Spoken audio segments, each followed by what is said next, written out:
kiss me, darling kiss. Your kiss is so wonderful. 청년들의 활기찬 에너지가 넘치는 당으로 성장하길 오랜 시간 관심을 가져주신 김민석 의원님만큼 강연보다는 청년들과의 일문일답으로 진행되오니 의원님의 인사말이 끝난 후 손을 들어주시면 마이크를 전달해드리도록 하겠습니다. 김대중 대통령님의 정치적 아들이신 우리 당 브레인 영등포구을 김민석 의원님입니다. 많은 박수 부탁드립니다.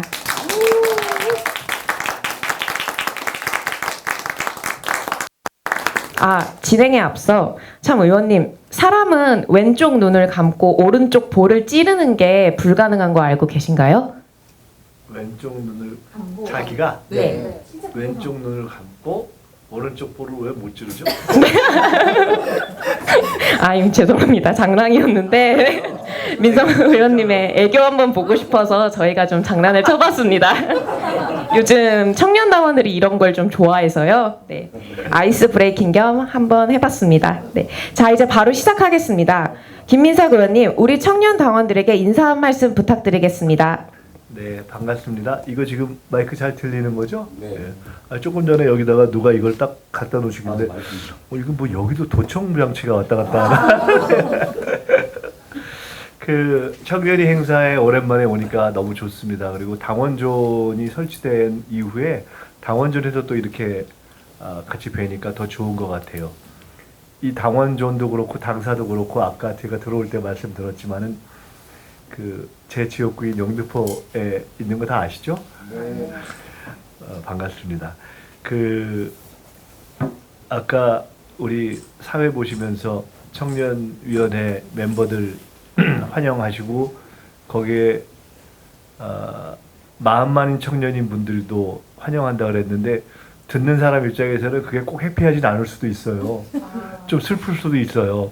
근데 저도 마음 많은 청년이니까 제가 사실은 지금 여러분 보니까 생각나는데 처음 당에 시작을 할 때 당직이라든가 활동이 청년위원회였던 것 같아요. 청년위원회 특보, 청년특보 그랬던 기억이 납니다.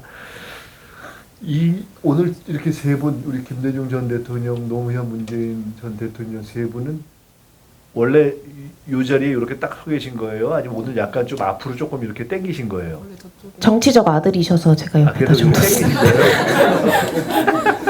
아니 그래서 좀 부담스럽다 이렇게 가까이 계신가 해가지고 저는 그렇습니다.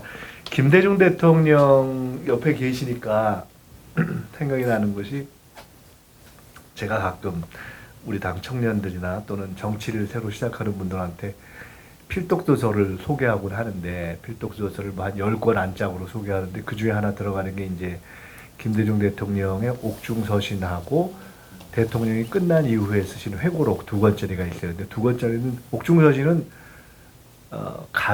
조금 얇지만 가장 고통스러웠던 순간에 쓴 책들이어서 가장 엑기스라고 사실은 읽었던 사람들이 그것이 최고의 시간이다. 참 놀라운 거죠. 이렇게 사람이 죽음을 앞두고 있을 때 썼던 글들이 가장 빛나는 것이 참 묘한 역설이죠.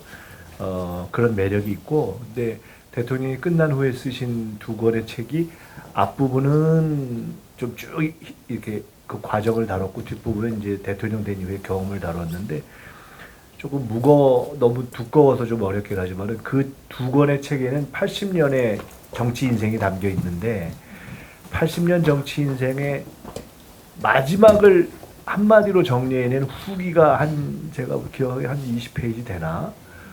근데 거기에 4분의 3 정도가 외교에 대한 이야기예요. 그래서 김대중 대통령께서 뭐라고 말씀을 하시냐면은 대한민국은 국민이 외교를 잘해야 되는 나라다. 그러니까 외교를 잘해야 사는 나라고 그냥 정치가라고 얘기하잖아요. 국민이 외교를 알아야 된다. 이렇게 이야기를 해요. 그 이유는 내정은 하다가 잘못하면 조금 이렇게 번복을 할 수도 있지만은 외교를 한번 잘못되면 뒤집는 것이 굉장히 어렵기 때문에 그렇다는 말씀을 하시는데 오늘의 주제가 어찌 보면은 대일 구력외교로부터 시작되고 사실 이제 앞에 우리가 또 대미 순방 외교를 앞두고 있는 시점에서 도청 사건도 터지고 이런 등등을 하면서 어찌 보면 여러분들이 상대적으로 일반적인 민생이나 정치나 경제 이런 거에 비해서 외교는 조금 더 먼 이야기라고 생각할 수가 있는 주제잖아요. 근데 실제로는 역사를 놓고 보면 우리의 삶에 가장 영향을 미친 주제잖아요. 그래서 오늘 이 주제로 말씀을 하는 것이 참 귀하고 감사하고 좋은 시간이다 이렇게 생각을 합니다. 그래서 그냥 이렇게 일문일답식으로 좋은 시간 가졌으면 좋겠고요. 한 가지만 미리 또 생각나서 말씀을 드리면은 제가 문재인 대통령 시절에 우리 당의 공식 연구원인 요 위에 있죠. 연구원장을 했었는데 그때 아주 독특한 세미나를 한번 했던 게 있어요. 정치권에서는 잘 하지 않는 거였는데 뭐였냐면 그때 미스터 선샤인이라는 드라마가 끝내줬잖아요. 제가 그걸 보고 너무 감동이 많고 느낌이 많아서 미스터 선샤인에 대한 일종의 정치 사회학적 함의 이걸 다룬 토론을 한 적이 있었어요. 지금 생각해도 굉장히 좋은 토론이었어요. 제가 발제까지 했어요. 근데 이 얘기를 왜 하는 거 하니 외교나 이런 것이 멀지 않은 게 미스터 선샤인 불과 100년 전쯤에 그냥 우리 할아버지의 할아버지나 할아버지의 아버지나 뭐 그 정도의 인생이에요. 그 시절의 젊음이 연애를 마음대로 못하는 거. 내가 연애를 하고 사랑을 할 때 그 사랑이 자유로운 환경에서 되지 못하고 경우에 따라 늘 위험에 시달리는 거. 그런 사랑을 자유롭게 하지 못하고 한순간에 꽃다운 나이에 외국에 끌려가 버리는 거. 사실 그런 거예요. 무시무시한 일인 거예요, 사실은. 우리가 지금 살고 있는데 우리의 국권이 흔들려 버리면 그런 상황이 오는 거예요.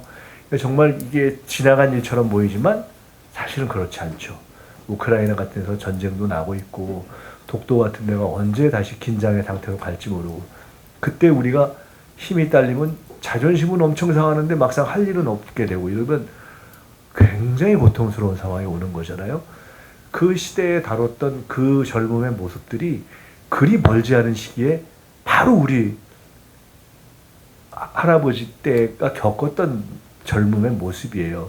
그러니까 그게 어찌 보면 우리가 요새 살면서 양극화의 문제도 있고 이제 학교 다니기 힘든 문제도 있고 정말 취업의 어려움도 있고 저출생의 문제도 있는데 인간이 만약에 동시대를 겪으면서 겪을 수 있는 가장 고통스러운 문제가 어찌 보면은 외국으로부터 압박을 당하거나 침략을 당하거나 심지어 식민지가 되는 것. 그것은 우리가 일상적으로 겪는 여러 가지 문제를 압도할 정도로 크게 우리의 삶을 규정해 버리는 거죠. 그렇기 때문에 과거에 보면 식민지가 됐을 때는 조금 차이가 있는 사람들이 그냥 다 뭉쳐가지고 싸워버리잖아요. 그만큼 큰 일인 거죠. 우리가 이제 여러 가지 변화하는 상황에서 오늘 다루는 주제들이 어찌 보면 그렇게 크게 그런 주제일 뿐만 아니라 고차원적일 뿐만 아니라 굉장히 현실적인 주제다. 우리의 삶과 사랑에 관련될 수 있는 주제다. 하는 이야기를 하는 것으로 인사를 대신하고 시작해 보겠습니다. 네, 좋은 말씀 감사합니다. 그럼 이제부터 의원님과 현장에서 일문일답을 진행해 볼 건데요. 만약 여기 계신 모든 분들이 손을 들게 된다면 되도록 청년 당원 위주로 마이크가 전달되는 점은 양해 부탁드립니다. 질문은 최대 1분을 유지해 주시고 할 말이 너무 많더라도 최대 1분 30초 이상은 넘기지 않도록 부탁드리겠습니다. 마찬가지로 의원님께서도 가능한 짧고 간결하게 답변 부탁드리겠습니다. 질문 받겠습니다.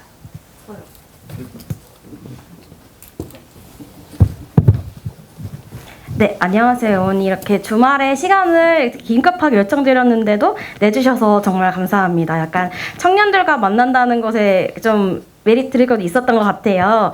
근데 제가 궁금했던 부분은 의원님께서 이제 정책위 의장을 하고 계시니까 아무리 봐도 진짜 나라를 팔아먹으면서 미래를 사는 것처럼 이제 하고 있다 보니까 궁금해 드는 생각은 저희가 뺏기면 돌려받을 수 있지만 내주면 다시 돌려받기가 되게 힘들잖아요. 근데 지금 고작 1년 됐는데도 이렇게 많은 것들을 다 내주고 이러고 있는데 앞으로는 더 많은 것들이 될 것 같거든요. 근데 지금도 이렇게 답답하고 이거를 어떻게 할 수 있을까라는 생각이 좀 들어서 앞으로도 만약에 더 큰 것을 내주면 우리가 돌려받을 길이 정말 있을까요? 이런 거 너무 걱정이 돼서 꼭 여쭤보고 싶었습니다. 이게 잘 안 들리나 보죠? 그런 것 같아요. 네. 네, 저도 이게 좀 이건 저 밖에서 들리니까. 짧게 1문 1답이 가만히 보니까 1분 안에 질문하고 1분 안에 답하라는 것 같으니까 오늘은 다음 기회에 좀 길게 하고 짧게 말씀을 드릴게요. 지금 일본의 윤 대통령이 가서 우리가 예상했던 수준 그다지 잘하지 못할 거다 또는 못할 거다 이렇게 생각했지만 그 수준을 뛰어넘어 버렸잖아요. 그냥 완전히 그냥 못했잖아요. 망가졌잖아요. 근데 그러고 나서 국민들이 비판을 하고 야당이 비판을 하니까 뭐라 그러냐면 우리는 국익을 생각했다. 마치 국익대 과거사에 그런 프레임을 걸잖아요. 민주당은 그야말로 옛날 뭐 독립운동 시절이나 얘기하는 사람들처럼 그냥 야 너네 지조는 뭐 또는 지조와 원칙은 너네 말이 근사할지 모르지만 당장 현실과 국익을 생각하면 꼭 그럴 수 없는 거야 하면서 우리는 오직 국익만 생각하면 돼 이렇게 현수막도 걸었더라고요. 그래서 국민의힘은 국익, 국민의힘과 윤석열은 국익, 민주당은 그냥 과거, 명분, 지조 이런 거 생각하는 사람처럼 했는데 저희들이 지금 문제를 삼는 제일 큰 것은 사실은 국익인 거죠. 우리가 역사의 문제를 제기하는 것은 그냥 교과서에 나오는 그런 차원의 문제가 아니라 오늘과 내일의 딱 현실적인 국익의 문제에 걸려 있기 때문에 그런 겁니다. 그 구체적인 내용이 뭔지 하는 건 아마 질문이 나오면 또 얘기할 수 있을 것 같아서 이게 오늘의 외교적인 그러한 실책, 실언, 또 잘못된 태도는 당장 오늘과 내일의 아주 현실적인 당장 여기 계신 청년들의 미래와 관련되는 많은 국익적 어려움을 가져올 것이다 이렇게 생각이 들어서 저희들이 걱정하고 비판하는 것이고요. 그러한 점에서 국민들이 깨어서 많이 지적하고 비판하고 하는 것이 시작이라고 봅니다. 과연 뒤집을 수 있을까? 회복할 수 있을까? 궁극적으로는 국가를 대리하는 권력인 어떤 대표 권력, 대통령, 정부, 그런 대리권 그걸 다시 저희들이 회복해야 되는 거죠. 그래서 다음번 총선, 지선, 대선에서 이겨야 되는 거고요. 근데 그것과 무관하게 결론적으로 말씀드리면 가장 대표적으로 이번에 구상권 같은 거 이제 뭐 포기한다 이런 얘기는 저는 그냥 대통령이 입으로 구상권 포기한다라는 말만으로 물론 국제적으로는 국가의 대표로 되어 있기 때문에 상당히 우리가 어려움을 겪게 되는 건 맞지만은 그 말만으로 구상권이 포기되는 것은 아니라고 생각합니다. 시효도 남아있고 그리고 국민의 대표로서의 국회가 반대하고 당사자들이 반대하기 때문에 충분히 우리가 주장할 수 있는 근거는 남아있어서 지금 우리가 철저하게 이 명확한 원칙적 입장을 밝히는 것이 필요하다 이렇게 봅니다.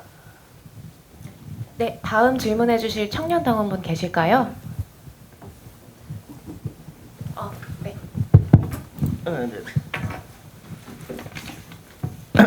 안녕하십니까 의원님. 반갑습니다. 저는 조금 다른 의미로 질문을 드리고 너무 큰데 너무 큰 거 아니죠? 네. 약간 다른 질문을 드리고 싶은데요. 윤석열 정부에서는 이번에 이번에 관일 경영성 별개하고는 소부장이라고 뭐 소재 국산화 이런 거에 다시 계속 나서겠다 이렇게 얘기는 하는데 그게 사실 그것 때문에 사실 윤석열 정부에서 오히려 그걸 억지 관계 회복을 노리고 있다고 보거든요. 사실 뭐 반도체 같은 거에는 해결되긴 했지만 다른 뭐 전동차 부품 이런 데에는 아직 국산화되지 못한 부분이 많아요. 그래서 윤석열 정부에서 막 관계 회복 그런 걸 노리는 것 같은데 혹시 소재 국산화 같은 관련 정책은 있는 걸까요? 소부장이 간단하게 말씀드릴게요. 반도체가 한국이 일본을 이제 앞섰죠. 그런데 여전히 일본이 반도체와 관련한 중요한 소재 부품에 강점이 있는 것이 맞아요.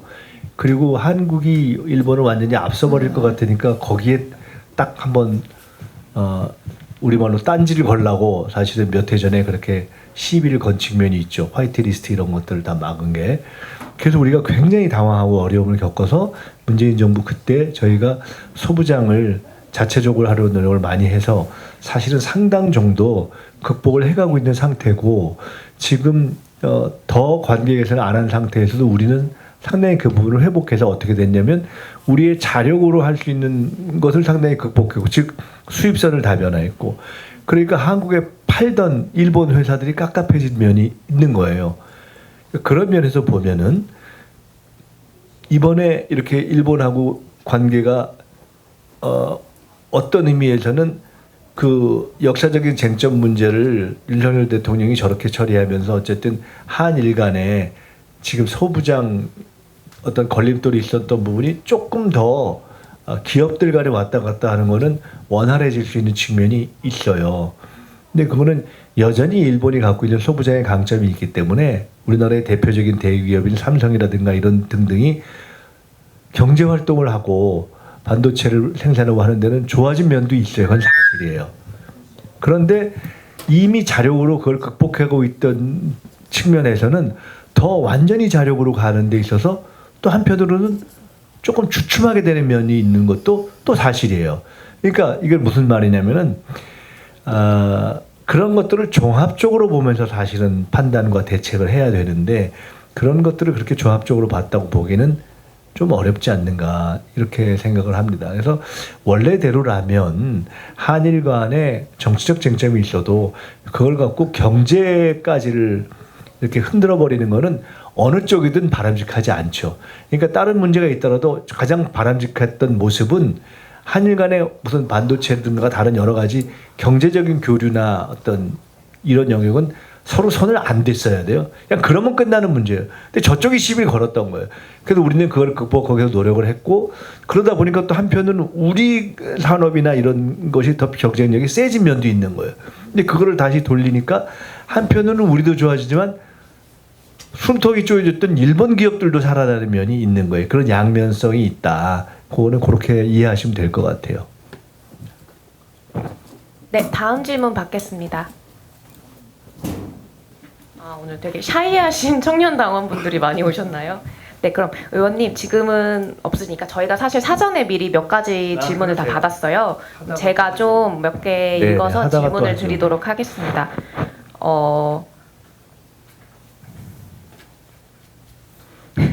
되게 명쾌하지만 정말 가장 궁금해 하실 것 같은데 이거 구려개교 탄핵 사유 아닌가요? 라고 질문해 주셨습니다.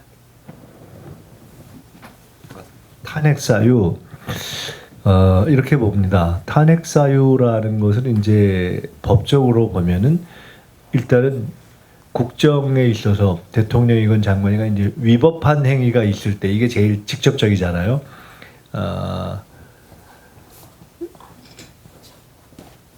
그가 이제 워낙 못하니까 국민들이 거리에서 또는 이제 다양하게 야 정말 퇴진시켜야 된다, 탄핵해야 된다 이런 얘기까지도 있었잖아요. 근데 이번에 대일 외교를 하면서 처음으로 지식인 학계 이런 데서 탄핵 사유가 생겼다 이런 지적이 나왔죠. 그것은 무슨 뜻이냐면, 그러니까 사유 자체는 명료하게 생긴 겁니다. 뭐냐면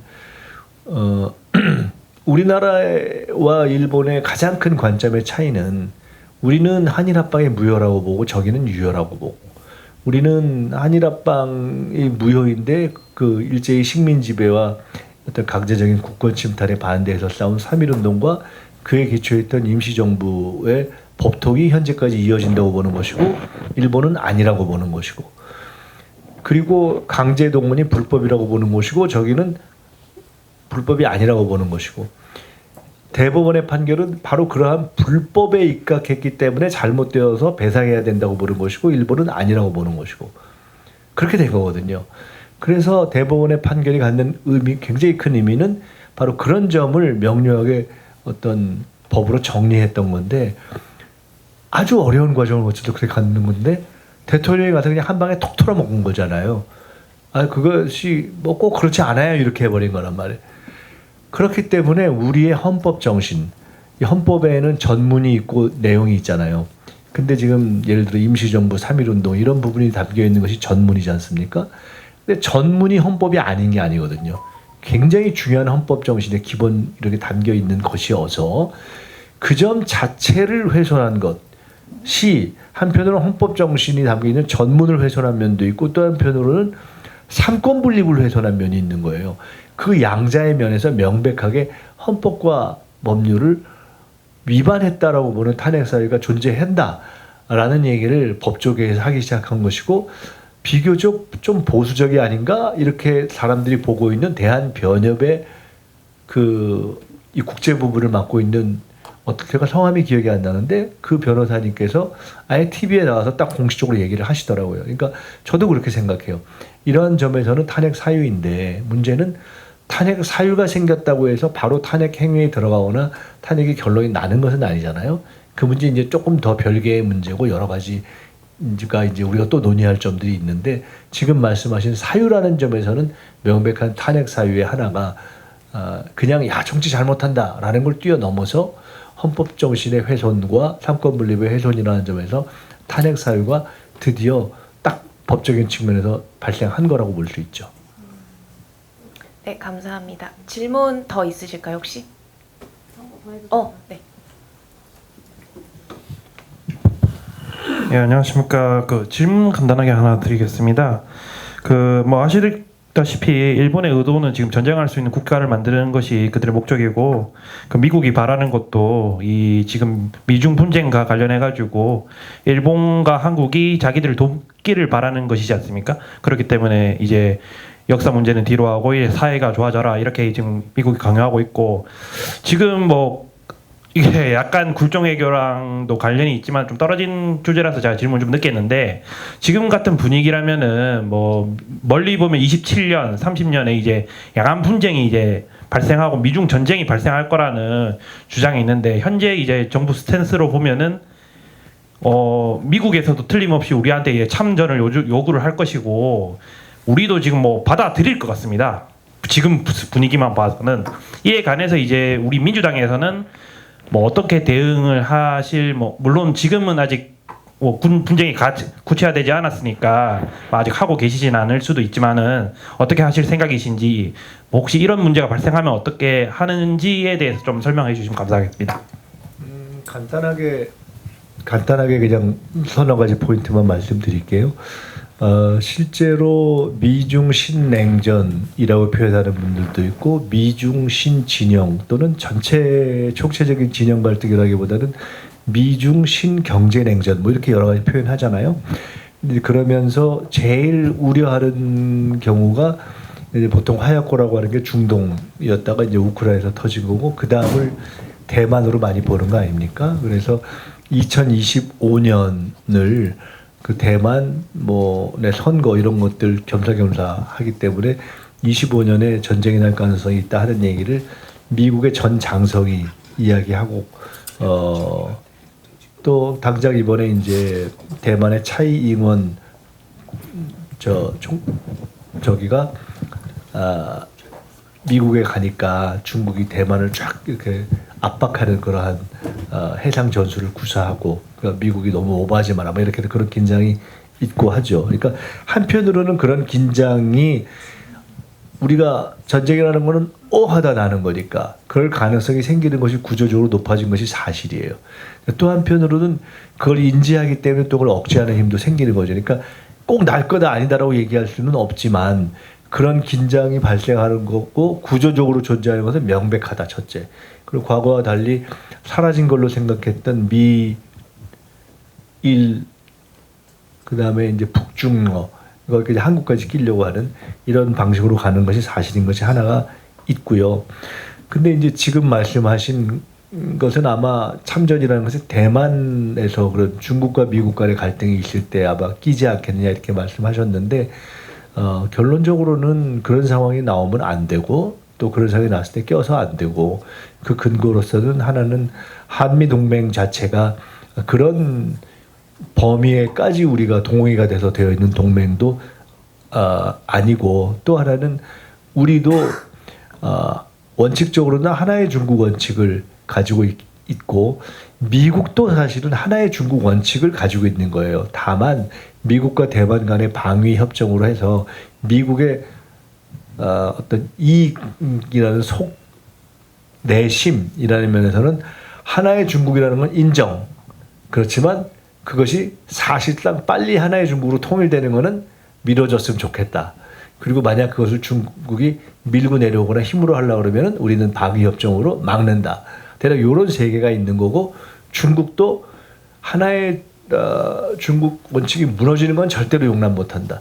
그렇지만 바로 전쟁으로 갈 수 있는 상황으로 이게 부딪히는 거는 본인들도 부담스럽다. 왜냐하면 해서 이기든 지든 간에 서로 상처가 크기 때문에 그런 지금 국면에 있는 거예요. 근데 일단 그런 묘한 긴장 국면이 이미 시작이 돼서 향후 몇 년 동안 지속될 것이기 때문에 저희가 외교를 굉장히 잘해야 되는 거고, 우크라이나 문제도 그런 거고, 우크라이나 문제도 잘 다뤄야 되고, 대만 문제도 다뤄야 되고, 궁극적으로 한반도 문제도 또 그 다음에 불이 붙을 수 있는 것을 막아야 되는, 이런 어찌 보면 우리 이제 역대 우리가 대통령 지도자들을 배출을 했는데 그 중에서 그래도 자타가 공히 외교라는 점에 있어서는 김대중 전 대통령이 제일 내공이 깊었다 이렇게들 생각을 하시잖아요. 뭐 보수도 인정하고 국민들도 대부분 인정하는 것이어서 지금이야말로 어찌 보면은 우리가 일제가 처음 침략하기 시작했던 구한말 그리고 해방 전후 이때처럼 또 한 번 전체 국제정치 지형이 흔들리는 때여서 진짜 새로운 DJ 같은 그러한 외교적인 어떤 내공 있는 리더십들이 특히나 민주당에 많이 나와야 되고, 민주당 전체가 저는 외교 공부를 해야 된다고 봅니다. 아침에 정세현 전 통일부 장관 계시잖아요. 그 양반이 최근에 통찰이라는 책을 쓰셨어요. 주로 남북관계 책을 쓰시다가 전반적인 국제정치 외교에 대한 책을 쓰셨는데 요 정도 되는데 굉장히 좋은 책이에요. 잘 쓰셨어요. 그래서 제가 이런저런 얘기를 하면서 얼마 전에 제가 윤석열 대통령이 대미 순방을 갈 경우에 가이드라인을 12개를 얘기했는데 그걸 이제 보내드리면서 얘기했더니 정세현 장관이 또 이제 바로 답 문자를 보내셨어요. 아침에. 그러면서 내용이 좋은데 정책의장 개인의 의견으로서가 아니라 당론으로 이걸 빨리 가져갔으면 좋겠다. 그리고 민주당이 정신 차려야 된다. 이런 얘기를 하셨어요. 근데 제가 이 말씀을 드리는 것은 국회의원, 그러니까 위로는 당대표와 국회의원부터 저는 우리 당원들에게까지 특히 청년들이 지금은 이 전체 상황에 대한 공부를 굉장히 깊이 해야 될 때라고 봅니다.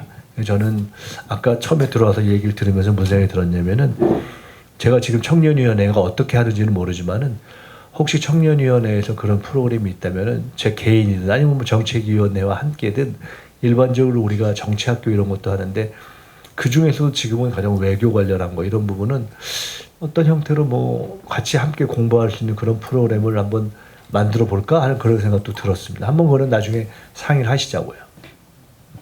옆에 분으로 바로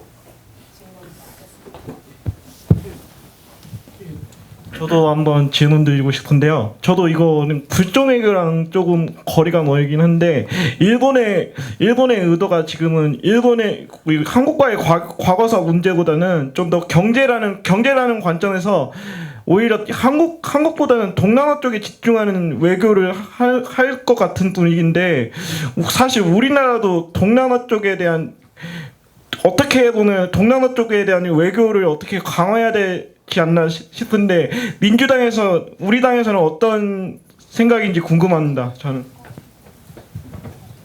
굉장히 좋은 말씀 해주셨는데요. 그 큰 틀에서 보면은 2차 대전 이후에 미국과 소련의 냉전 구도로 가던 것이 1980년대 후반에 무너지고 소위 글로벌라이제이션으로 가서 소련은 약간 이제 위축되고 중국이 부상하면서 미국과 중국의 협력으로 가서 더 이상의 냉전과 지정 갈등은 없지 않느냐라고 생각했던 것들이 한 10년, 20년 오다가 중국이 너무 확 치고 올라가니까 미국이 이건 아닌 것 같다 하면서 지금 다시 긴장을 딱 걸고 양쪽이 패권을 다투는 상황으로 가서 미국과 중국의 신냉전 구도로 가는, 이게 이제 큰 틀에서 보면은 새로운 정치, 경제 지형이죠. 그런 선상에서 일본의 입장은 뭐냐? 한편으로는 미국이 세계적인 어떤 주도성을 다시 한번 명확하게 정치, 경제, 군사적으로 회복하고 싶어 하는데 역으로 보면 그만큼 과거에 비해서는 미국의 압도적인 어떤 1등 자리가 좀 약해진 거죠. 그리고 아무리 눌러도 중국 자체가 커져버렸고, 그런 상황에서 미국은 과거보다는 일방 혼자서 다 경찰 역할을 하는 것이 아니라 각 지역마다 이렇게 떠맡겨서 함께하는 방식을 취하는 것이고, 일본을 아시아에서는 그 파트너로 상당히 생각하는 거죠. 그러니까 일본은 옛날에 사실은 고로 접하면서 미국 자체를 뒤통수로 한번 친 적이 있잖아요. 그랬다가 해고를 맞았잖아요. 그래서 당분간은 그렇게는 절대 안 할 것이고, 그렇지만 미국과 약간 형님 동생 정도 관계를 하면서 아시아를 내가 알아서 하겠다라는 정도로 가려고 할 거예요.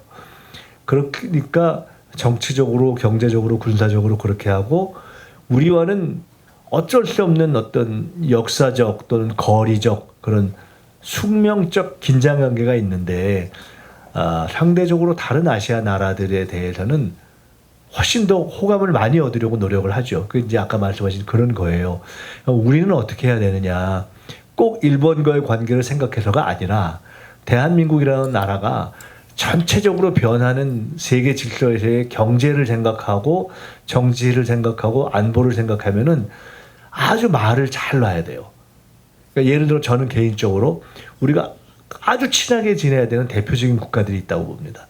미국, 일본, 중국, 러시아 여기에 4강 관리는 잘해야 되는 것이고, 근데 맥을 짚어서 우리가 잘 지내야 되는 나라들이 예를 들어 다른 나라도 다 잘 지내야 되지만 몽골, 인도네시아, 인도, 베트남, 호주 가령 이런 나라들이 굉장히 중요해요. 그러니까 중간중간에 바둑으로 보면 어떤 딱 그런 맥을 놓는 그런 거거든요. 그런 점에서 우리가 지난 문재인 정부 때 북방위원회도 있고 신남방위원회도 있었어요. 그런데 북방위원회는 당시는 사실상 그러니까 구소련, 러시아 하나였고, 신남방이 이제 아세안과 관련된 거예요, 아시아. 엄청나게 중요한 거예요. 엄청나게. 이게 우리가 저출생과 관련돼서 이민을 하는 것과도 관련이 있고, 앞으로 어쩔 수 없이 중국 수출이 조금 줄면서 이제는 아시안 쪽으로 많이 가잖아요. 그런 경제적인 것과도 관련이 있고, 정치적으로도 한국은 중견 국가인데 미국, 일본, 중국, 러시아 하고만 할 수는 없어요.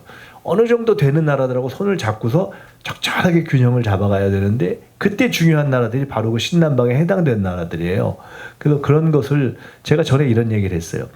우리나라에서 돈 좀 있는 중년들이 아시아 나라에 가서 골프 치고서 거기 있는 캐디들, 현지 캐디들한테 막 폼 잡고 행패를 하고 온다. 엄청나게 바보 같은 짓이다라고 제가 가끔 이야기해요. 그건 정말 본인 폼 잡으려고 여기 계신 청년들의 미래를 망치는 일이에요. 굉장히 다 잘 지내야 되는 나라들인 거예요. 그런 점에서 우리는 바로 그런 게 외교를 하는 거예요. 그게 공공외교고 국민외교거든요. 그런 걸 깊이 생각하셔서 우리가 지금 굉장히 좋은 말씀해 주셨는데, 신남방 정책은 우리 정부 때 그 역정을 넣어서 시작했는데요. 어마어마하게 중요한 겁니다. 앞으로 우리가 먹고 사는 문제와 굉장히 관련이 되어 있어요. 그래서 좋은 지적해 주셨고, 예를 들어 그런 거죠. 아까 제가 우리 청년들하고 한번 외교 공부를 해보자 했으면 그런 것들도 같이 공부하고, 필요하면은 제가요 연구원장 할 때 외국 대사들을 불러서 청년들과 같이 세미나도 하고 그랬어요. 제가 필요하면은 우리 정책위하고 청년이 같이 토론을 하면서 우리 청년들이 외국 대사들을 불러서 신남방 이런 데 직접 듣기도 하고 질문도 하고, 그런 방식의 프로그램 같은 것들도 좀 창의적으로 많이 만들고, 저는 민주당이 이제 그렇게 하는 것이 좋다고 봅니다. 네, 마지막으로 질문 하나만 더 받겠습니다. 혹시 있으실까요? 네. 네, 김민석 의원님 좋은 말씀 잘 듣고 있습니다. 제 질문 드리려는 거는, 독도 문제는 아무래도 많이 말씀을 드리셨을 것 같아서 저는 7광구 얘기를 좀 해보려고 합니다. 제주도 남부 쪽에 있는 7광구 가스전에 대한 한일 공동 협약이 28년이면 마무리가 되는데, 지금 정부의 태도로서는 이 건을 성공적으로 해결하기가 어렵다고 생각이 듭니다.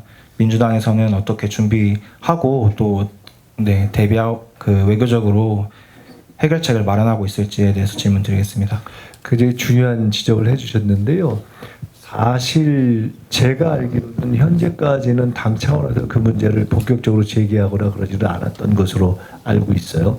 일반적으로 우리 사회, 우리 언론, 우리 지식사회에서도 그 문제가 아주 일부가 인지하고 큰 문제라고 생각했지 제기하지 않았던 것으로 알고 있는데 저는 그 문제 굉장히 중요하다고 보고 있고요. 적절한 시기에 제기해야 되겠다고 생각을 하고 있어요. 그래서 이제 독도 문제뿐만 아니라 7광국 문제도 있고 몇 가지 그런 식의 이슈가 있습니다. 그런 것들도 큰 줄기를 잡으면서 저희들이 해야 되는데 7강국만 말씀드리면 지금 말씀하신 28년 그 시기 전에 우리가 적절하게 그 문제를 제기해야 되고요. 일본은 그냥 이렇게 적당히 그냥 끝날 때까지 기다리고 뭉개야 되겠다. 이런 정도의 지금 스탠스를 취하고 있는 걸로 보이는데 저희가 그 전에 이 문제를 의제화해 놓는 것은 필요하다 이렇게 봅니다. 네, 아무래도 외교 참사 수준의 굴종 외교 때문에 많은 청년 당원들이 할 말이 무척 많아 보이지만 오늘 의원님의 시간 관계상 여기까지만 진행을 하고 그만 의원님을 보내드려야 할 것 같습니다. 의원님, 청년 당원분들 토크 콘서트 사전 질문지를 저희가 따로 좀 준비를 했는데요. 아쉬운 만큼 여기 있는 질문지를 훗날 김민석 TV에서라도 좀 답변을 받을 수 있을까요? 네, 아니 물론이죠. 이렇게 하시죠, 뭐. 저 사실 조금 전에 사회가 제 시간 때문에 빨리 마쳐야 될 것 같다 그러는데 저 괜찮거든요. 아, 그런가? 근데 이제 그러면 사실 제가 계속 있었고 조금 있다 이제 다른 회의가 있고 우리 당이 앞으로 청년 정책을 어떻게 할 것이냐와 관련해서 제가 관심 있는 당내에 몇 분하고 오늘 여러 가지 좀 그것도 하나 있어요. 사실은 제가 비교적 청년 정책, 청년 문제에 조금 관심도 있고 열려 있는 편이에요. 그러니까 제가 처음 시작도 그렇게 했고 일부에서는 아시겠지만 지난 대선을 할 때 지난번 우리 직전 이재명 후보가 대선으로 나왔을 때 아마 서울의 저 홍대 입구가 근처에 우리가 청년 사무실 따로 내고 캠프 있었잖아요. 그것도 제가 그때 초기에 의논해가지고 그냥 아예 제일 좋은 거는 제가 생각하는 청년정책, 청년위원회 활동은 그냥 알아서 하게 해주는 게 최고다 해서 그 사무실이 사실은 만들어졌던 경험이 있고 저희 지역 같은 경우는 당장은 우리 당이 아직 그렇게 다 못하는데 원래 우리 당이 지역위원회라든가 이런데 예산이 딱 규모 있게 쓰임새 있게 딱 미리 정해져서 쓸 수 있으면 참 좋은데 지역위원회 자체도 그런 게 없잖아요. 현재는 이게 정당법상 안 돼 있고. 그래서 아쉬워서 지역위원회, 청년위원회에 요새는 지역위원회에서 현수막 걸잖아요. 청년위원회에서 현수막이라도 몇 개를 한 달에 몇 개씩 자율적으로 걸게 딱 권한을 주자고 해서 그렇게 했어요. 그러니까 이게 하는 식이에요. 그러니까 저는 앞으로 그런 식으로 결국은 조금 더 자율적인 예산과 권한이 아예 딱 그냥 주어지는 방식으로 일이 되는 것이 제일 좋다 이런 생각을 하거든요. 그래서 그런 방식으로 일이 진행될 수 있도록 하고 정책위원회 의장을 맡으면서 제가 보니까 정책위원회라는 게 일반적으로 흔히 생각하는 뭐 경제, 뭐 남북관계 이런 것만이 아니라 두 가지 점에서 청년위원회와 접점이 있어요.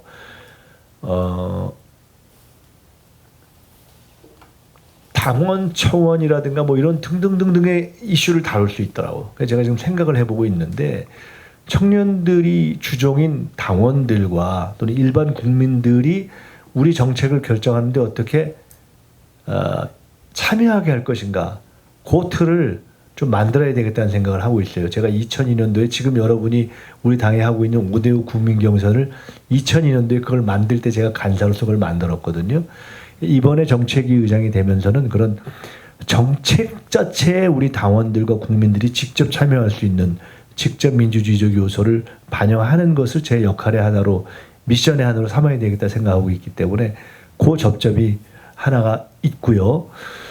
그리고 그다음에 정책이라고 할 때 정책에 정치 개혁도 가장 들어갈 거 아니에요. 정치도. 그거는 자연스럽게 정당 개혁이 들어가는 거예요. 그래서 저는 그런 의미에서의 정당의 구조라든가 운영에 대해서도 얼마든지 정책위원회에서 다뤄나가는 게 좋다고 생각하기 때문에 그 점과 관련해서도 여러분과 또 논의하는 어떤 접점과 자리를 만들면 좋겠다고 생각을 합니다. 그래서 오늘 이거는 그냥 시작으로 하고 아까 말씀처럼 사실은 제가 이거 오늘 말씀을 들었는데 제가요 옛날에 한참 전인데 대학 때 감옥을 가가지고 3년 있다가 나와서 그때는 8시, 12시, 4시에 딱 밥을 줘요. 딱 그 시간에 밥을 안 먹으면 나는 엄청 배고파요. 그래서 제가 항상 밤 12시면 점심 땡 치면 먹거든요.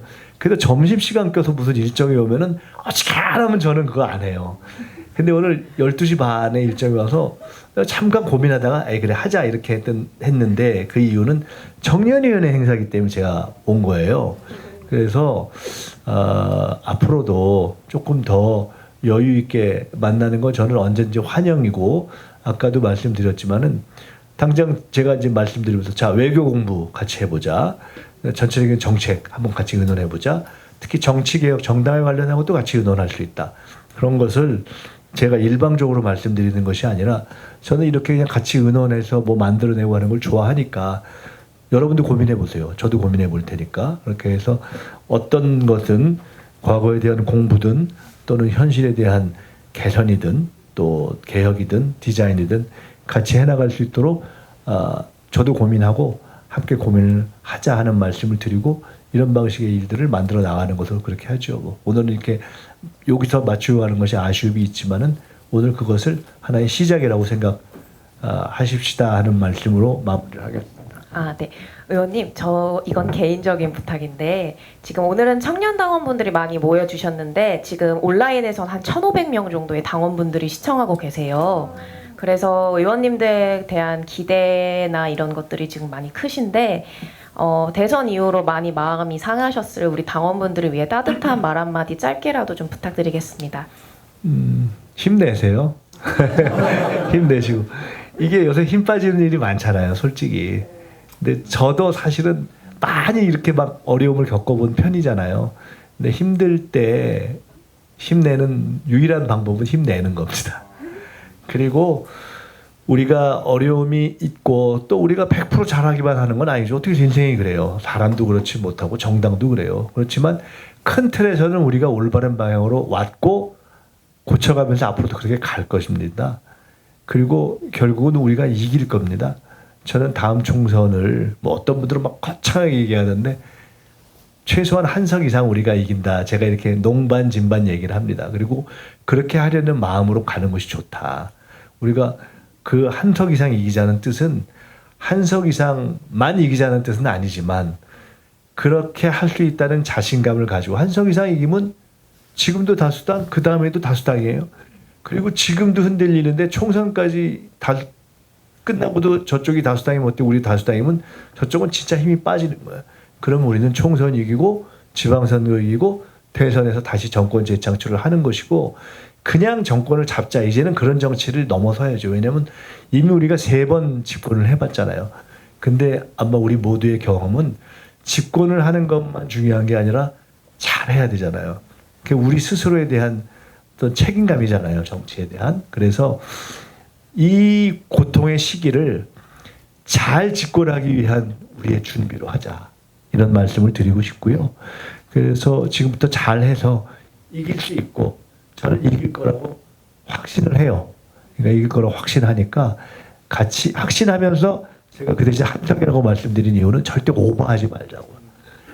국민들이 오버하고 고개 들면 싫어해요. 그렇게 진지하게 가면서 우리가 우리 스스로 잘 준비해서 승리하도록 하자. 그리고 그 점에 있어서 제가 처음 정치를 시작했던 때와 지금은 어마어마하게 변했어요. 2002년에 제가 국민경선을 만들었을 때와 지금은 제일 크게 뭐가 달라졌냐. 당원이 실제로 주인이 되고 있는 거예요. 저는 굉장히 당원 주권론자예요. 그래서 당원이 더 주권을 많이 행사할 수 있는 쪽으로 자꾸 당이 가야 돼요. 그런 점에서 감사드리고 또 힘내시고 우리가 이길 것이다 이렇게 생각하면서 힘내고 가셨으면 좋겠습니다. 네. 고맙습니다. 네, 따뜻한 말씀 감사드립니다. 의원님 여기 앞으로 앉아 계주시면 저희가 사진 한번 찍고 의원님 보내드리도록 하겠습니다. 내일 굴종외교 유탄한다. 김민석은 할 수 있다, 할 수 있다, 할 수 있다. 네, 감사합니다. Stay by my side.